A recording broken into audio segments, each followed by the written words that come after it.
Əbu Hüreyra radiyallahu anhun rəvayət etdiyi bu hədisdə Peyğəmbər sallallahu aleyhi və səlləm belə buyurur.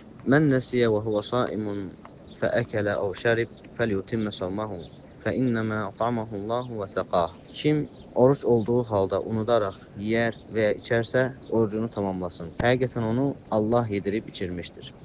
Buxari və Müslim rivayət edib bu hədisi. Deməli, bu hədisdən çıxan fayda odur ki, əgər insan unudaraq orucunu pozacaq bir iş görərsə, məsələn, deyək ki, aldı bir dənə xurma yedi, bir stəkan su içdi və s. unudaraq, xəta ilə. Bu onun orucunu pozmur. Orucuna həmən insan davam eləməlidir. Şübhəsiz ki, bilərək bunu etsə orucu pozulur. Yəni bunlar orucu pozan işlərdən, yemək, içmək.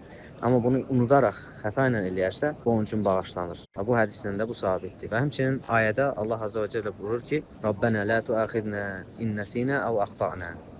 Ey Rəbbimiz, biz unutsaq və ya xəta eləsək, bizi cəzalandırma. Və bu duanı Allah Azza və Cəllə qəbul eləyir. Və deyir, mən bunu artıq etdim.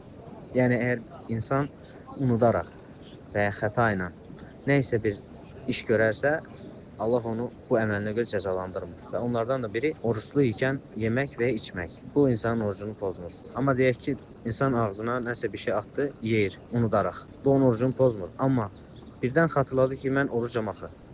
Həmən ağzındakı, həmən o şeyi nə idisə, onu çıxartmalıdır, atmalıdır. Yəni davam etməməlidir və orucunu isə tamamlayır. Bu onun orucuna zərər verməyir.